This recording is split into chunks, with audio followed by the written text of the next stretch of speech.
Hi. Baseboxing Basement, sadly, reporting on a fighter, a favourite of mine when I was a youth. I used to see him, they had these late night, we didn't have YouTube and, you know, we didn't have Sky Sports like Rishi Sunak where I lived, but I used to see Greg Haugen on the TV on late night shows sometimes, late night boxing, and so unfortunately Greg Haugen has passed away yesterday through cancer, which is a real shame. That comes as a shock because I didn't even know he was ill. I didn't even know he was ill. Greg Haugen was one of the old school. He's one of the old school guys. People always know. Yeah, he died of cancer. He passed away yesterday, Sunday 23rd. It's one of them. It caught me by surprise because I didn't know about it. Apparently he had colon cancer, which is pretty unpleasant. When I say the throwback fighter, this is a guy that was extremely tough. He would never back down, from any fight.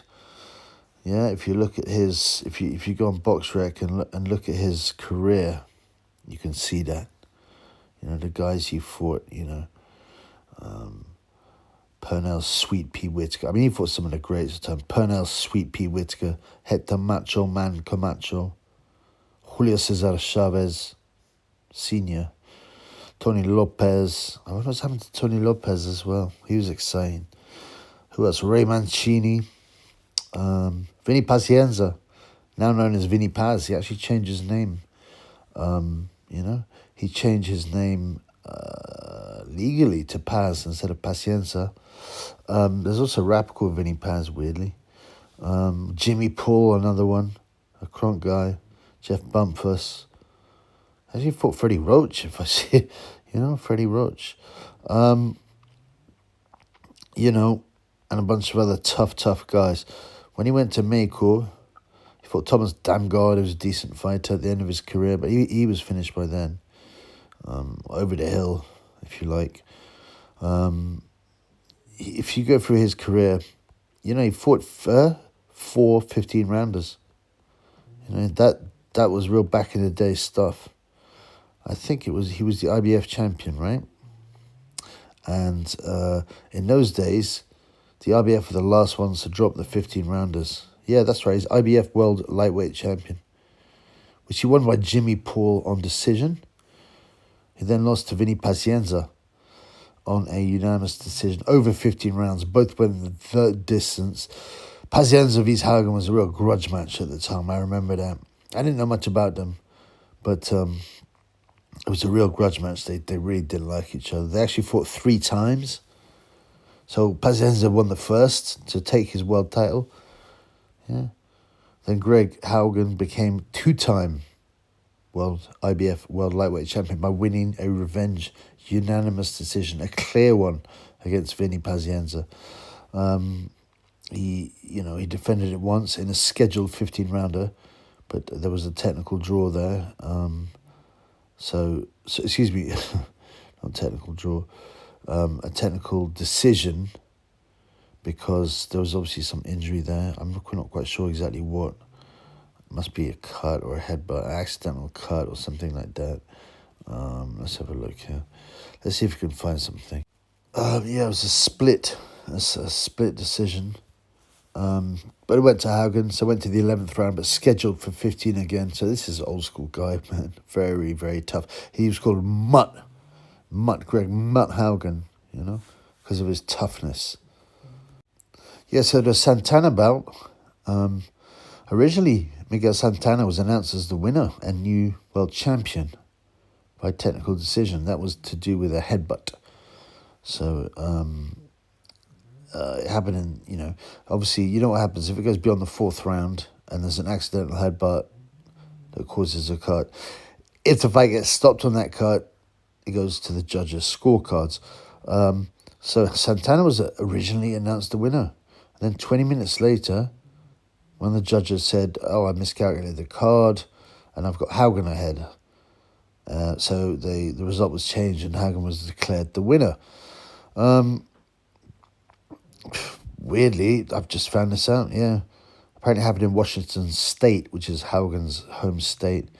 And later on, Santana had an investigation, ordered an investigation, and the decision was reversed. But obviously it stays on his record. But regardless of that controversy, we're talking about a real warrior. His next fight in '88 was against Gert Bo Jakobsen, who was an unbeaten Danish prospect, and it was in Denmark. By then, they changed the distance for World Championship fights to 12 rounds. So that was a 12-rounder, with Haugen winning by TKO in 10 rounds. He was never like a big puncher, but he was super tough and went on volume. Out of 39 wins, he had 19 KOs. And also ended up with 10 losses and a draw. But a lot of those were the end of his career, or to genuine stars. After Jakobsen, he lost a decision in 12, and he got dropped in the 5th, and he lost a wide decision to Pernell Whitaker, Sweet Pea Whitaker. That's no disgrace, though, the Sweet Pea. Also, unfortunately, Sweet Pea's passed away as well. Sweet Pea's passed away. Unfortunately, Whitaker was hit by a car. And died at 55 years old. And Haugen just died at 64. It's amazing. You really realise that you're getting old when all those guys from your youth that you remember of as top boxers, pass away or get old. I can't believe that. 64 years old, Greg Haugen. Too young, of course. Too young to die. After he lost to Whitaker, he carried on fighting. He lost the 10-rounder to Vinny Pazienza, so he fought him 3 times. I think they eventually made up to some degree. Well, I mean, kind of. I think. I just read a 2023 interview, and Greg was still dissing Vinny Pazienza. Often they pretend to have a makeup. Frazier and Ali allegedly made up, but Frazier never forgave Ali for disrespecting him. And when he passed away, he was actually, it sounds dark, but he was actually quite happy. So, Greg as well. So he was known for his toughness, and he had good boxing skills, but he lacked a punch. He then fought Hector Macho Camacho, who at the time was unbeaten, 38-0-0, and he beat Hector, right, on a split decision for the WBO World Super Light. So he actually won world titles at 2 different weights. I couldn't remember that. I don't know why. I couldn't remember that. But he lost on a split decision in the rematch, the immediate rematch, right? But he was still useful. At that point, in 1992, Ray Mancini had started to come back, and he was so popular, Ray Mancini. But, Ray Mancini was coming off a couple of wins. Let me see, have a look. Excuse me, no, he wasn't. He was coming off 3 losses. I apologise. He lost to Livingston Bramble and the rematch in Bramble. Then he'd retired. That's when he lost his world title. He came back in '89, lost a split decision to Camacho for the WBO World Super Light, the same title that Greg Haugen later won, off Camacho. But yeah, they had a rematch.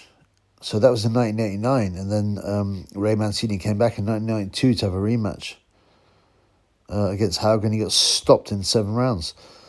Yeah, it's funny how you misremember some things. Ray Mancini lost his last 4 fights. So Greg was mainly remembered for being extremely tough. 3 fights after Mancini, he fought Julio Cesar Chavez. He was past his best by then, Haugen. And Chavez was in his prime. Yeah, and he fought him in front of 132,000 spectators. Imagine that, man. Surely that's the biggest crowd ever. I can't... Forget your Gay Jays and your who is it? Carl Froch's 80,000. Greg Haugen fought Julio Cesar Chavez in front of 132,000 spectators. And it was, he was tough, Haugen. So, he said, he goes, Chavez, Chavez just fought like Tijuana and cab drivers that were no good. It was on a massive bill, obviously. We also had Terry Norris, Julian Jackson, Azuma Nelson. But yeah, the Mexicans were really unhappy at this gringo. I mean, actually, Haugen had, I think his mother was, what they call Native American, is what they called him. And he was on such a massive underdog, and he said, and they were wondering, like, you really upset the Mexicans by dissing Chavez for fighting cab drivers. And he's a tough guy. He's like, yeah. This is what he said. He said, but he was asked about safety, about Chavez if he won. He said, because there's 130,000 plus of the countrymen. And Haugen said, it's funny, man. He was funny, Haugen. First of all, I don't think there's 130,000 Mexicans who could afford to go. Yeah. And he said that Chavez was beating nothing but stiffs. And every one of them was a cab driver from Tijuana. He got beaten pretty conclusively. He got stopped in 5 rounds by Chavez. But afterwards, he can even laugh at him. So afterwards, he was asked about the fight. And he goes, yeah, well, I guess Chavez fought the cab drivers from Tijuana that Chavez fought are pretty tough. Pretty tough cab drivers. Anyway, he carried on fighting. Tony Lopez, he had a couple of wins against nobodies. Tony Lopez stopped him in 10. He was past his prime by then. He was past his prime when he fought Chavez. Tony Lopez was a decent fighter, but, Haugen was past his best. And that was kind of coming to the end of his career. He carried on fighting. He carried on fighting until 1999, amazingly. And he got a draw against Paul Nave. I don't know who Paul Nave is. His guy had previously beaten for the WBF title. It was a draw, his last fight, but Haugen failed a drug test. And not for PEDs, for weed. He'd been having a puff. And, it's ridiculous, isn't it, really, to fail someone for doing a bit of weed. But he retired after that. And, he was always remembered as a very tough guy. You can just look at him at his face. He had that spirit, that toughness, that good chin and determination. He was a no-nonsense fighter. Come forward, no-nonsense fighter with good skills. As I said, he just lacked a big punch at the top level. But, yeah, it's very sad to see him go. May he rest in peace. 64 is too young. I mean, it is such a sign, when you start, people that you remember when you were so young, when you were a youth and you looked up to these guys and then you see that they pass away or they're getting old. It brings you back down to earth. It brings you back down to earth and reminds you of your own mortality. Yeah. I think his best wins for him was beating Camacho and obviously Vinny Pazienza. And like I said, I thought they'd made up, but they clearly hadn't. He was still dissing Pazienza in 2023, saying, Pazienza didn't have the balls to fight me in Vegas. He always had to be in the hometown crowd and blah, blah. This is one of Haugen's quotes. He's obviously a funny guy. He goes, yeah, the judges gave me the fight.